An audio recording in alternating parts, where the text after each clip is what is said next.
Para pemirsa video ini yang saya hormati dimanapun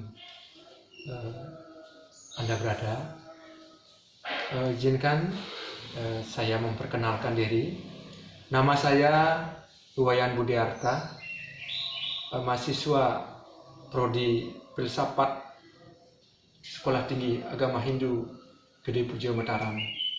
Dalam hal ini saya membuat video terkait tugas mata kuliah wirausaha, di mana apa yang saya sampaikan ini sesuai dengan pengetahuan saya dan kemampuan saya yang sudah barang tentu tidak sempurna, tidak memuaskan para pemirsa dimanapun berada. Baik, sebelum lanjut, saya awali dengan panganjali umat. Om Swastiastu, Om Awigenam Astu, Om Sidirastu, Tatastu Swaha, Om Anubadrah Kratawu Yanto Weswata. Bapak-bapak, ibu-ibu yang kami hormati, pertama-tama adalah kita intinya memanjatkan puja dan puji syukur kehadapan Tuhan Yang Maha Esa, Ida Sang Yang Widya Wasa, atas berkat rahmat dan anugerahnya kita bisa bersua meskipun lewat video ini. Pada permasalahan hidup ini tidak bisa kita pungkiri, kita banyak mengalami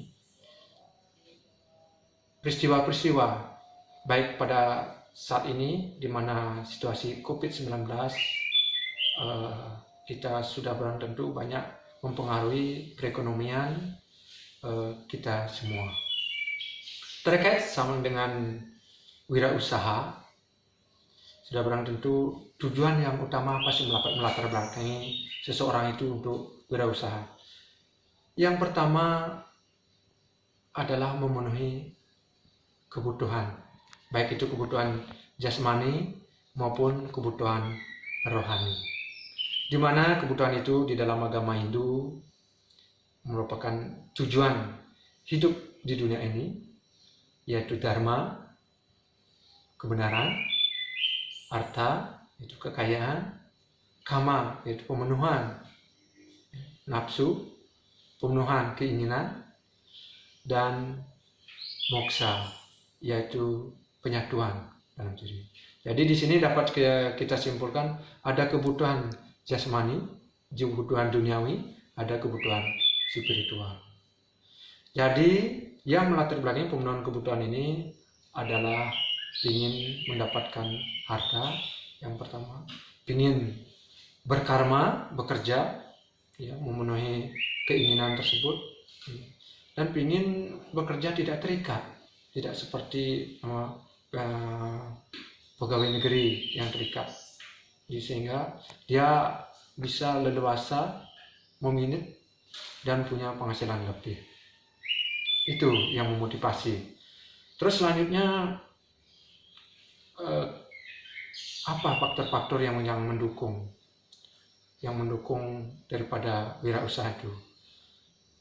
Saya sampaikan yang pertama adalah pengetahuan, baik itu pengetahuan intelektual. Yang kedua adalah keterampilan. Yang ketiga adalah penguasaan teknologi. Apalagi di era digital ini, ya, kita harus menguasai teknologi.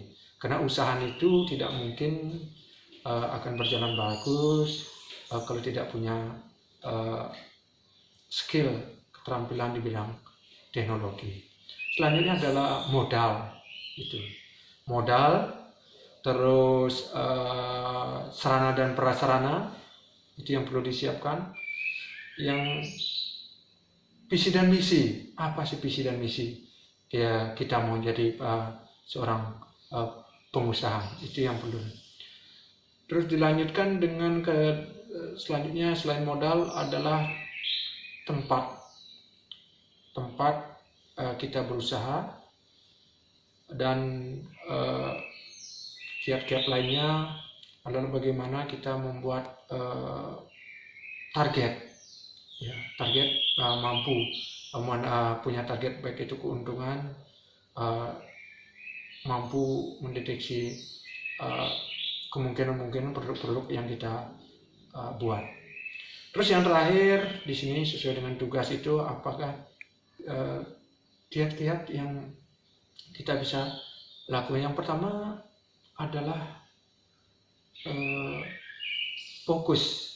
Jadi kita harus fokus dalam berusaha untuk menjadi sukses, itu harus fokus yang pertama.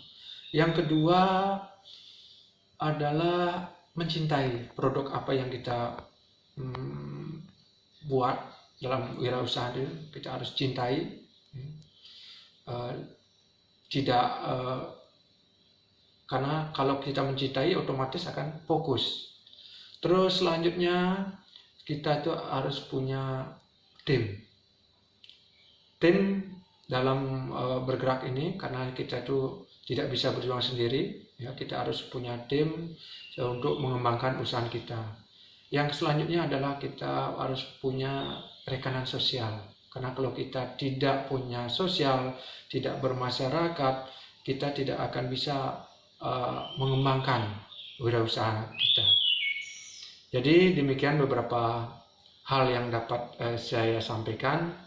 Semoga bermanfaat untuk kita semua, khususnya saya juga sebagai pengalaman, pengetahuan, sehingga kedepannya bisa kita menjadi lebih baik.